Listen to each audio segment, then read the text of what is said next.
Você já se sentiu como se estivesse apenas seguindo o fluxo? Como se, por fora, estivesse fazendo tudo certo, mas por dentro algo estivesse faltando. Talvez você até tenha sentido que não era diferente do mundo ao seu redor, se misturando, seguindo a multidão e perdendo de vista quem você foi chamado para ser. Foi exatamente assim que Judá se encontrou na época de Jeremias. E amigos, essa passagem não é apenas sobre história, é um espelho. Ela nos mostra o que acontece quando o povo de Deus esquece sua identidade, ignora sua palavra e segue líderes que dizem o que eles querem ouvir, em vez do que precisam ouvir. Mas mesmo em meio ao juízo, há esperança.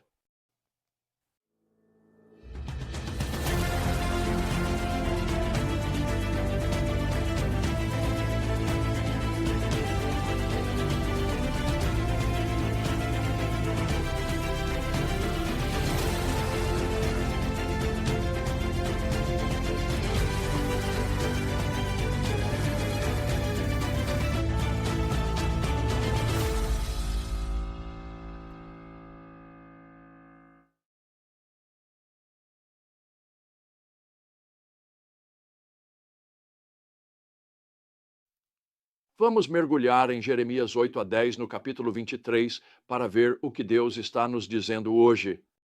O ponto principal dessa passagem é profundo.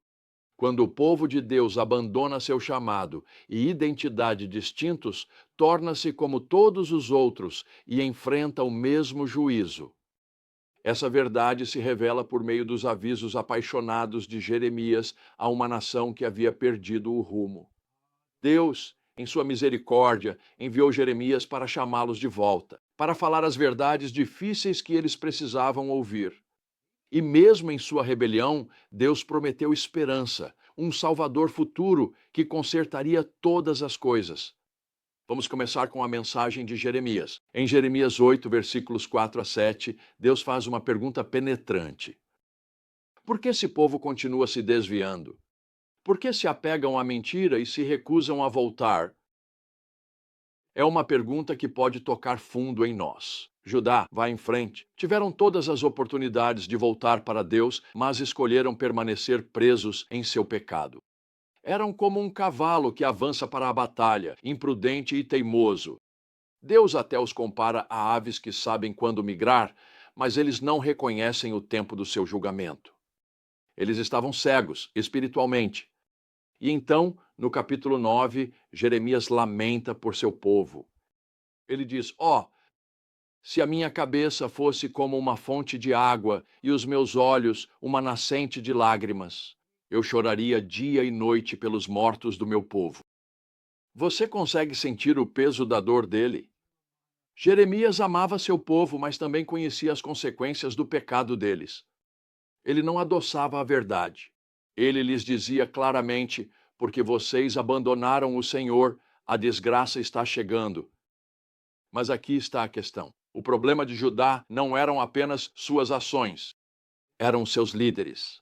Em Jeremias 10, 21, Deus diz: os pastores são insensatos e não buscam o Senhor, por isso não prosperam, e todo o seu rebanho está disperso.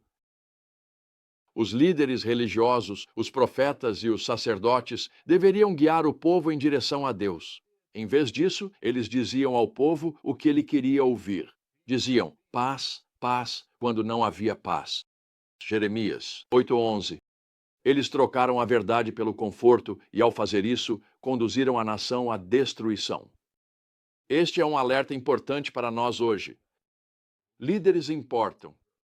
Sejam pastores, professores ou influenciadores, precisamos ter cuidado com quem escolhemos ouvir. Eles estão nos apontando para a palavra de Deus, mesmo quando é difícil de ouvir? Ou estão apenas nos dizendo o que queremos ouvir para nos fazer sentir bem? A mensagem de Jeremias é clara. Líderes falsos levam a uma falsa segurança, e esse é um lugar perigoso para se estar. Mesmo em meio ao juízo, Deus não deixa seu povo sem esperança. Em Jeremias 23, versículos 5 e 6, ele faz uma promessa incrível. Estão chegando os dias, declara o Senhor, em que levantarei para Davi um ramo justo, um rei que reinará com sabedoria e fará o que é justo e certo na terra. Em seus dias, Judá será salvo e Israel viverá em segurança. Este é o nome pelo qual será chamado o Senhor, nossa justiça, nosso Salvador justo. Você percebeu isso? Deus promete um Salvador, um rei que colocará tudo em ordem. Esta é uma profecia sobre Jesus, o Messias, que viria para salvar seu povo dos seus pecados. Então, como podemos aplicar essas verdades hoje? Primeiro, precisamos examinar nossos corações. Estamos nós, como Judá, apenas cumprindo rituais, nos misturando com o mundo e ignorando a palavra de Deus? Se for o caso, é hora de voltar para Ele. Deus é cheio de graça e misericórdia e está sempre pronto para nos receber de volta. Em segundo lugar, precisamos ter cuidado com quem seguimos. Estamos ouvindo líderes que falam a verdade, mesmo na dificuldade? Ou estamos correndo atrás de vozes que nos dizem o que queremos ouvir? Comprometa-se a buscar a verdade, mesmo quando for desconfortável. E por fim, vamos nos apegar à esperança. Assim como Deus prometeu um Salvador a Judá, ele nos deu Jesus, aquele que conserta todas as coisas. Não importa o quanto tenhamos nos afastado, não importa o quão quebradas as coisas pareçam, Jesus é a nossa esperança. Ele é o Rei que reina com justiça e retidão, e é Ele quem pode nos restaurar. Amigos, a história de Judá é a sua história e a minha história. É um lembrete do que acontece quando esquecemos quem somos e a quem pertencemos, mas também é um lembrete do amor incansável de Deus e de sua promessa de esperança. Não seja como Judá. Volte-se para Deus. Siga a sua verdade e agarre-se à esperança que temos em Jesus, porque nele não somos como as outras nações. Somos o seu povo, chamados para viver para a sua glória.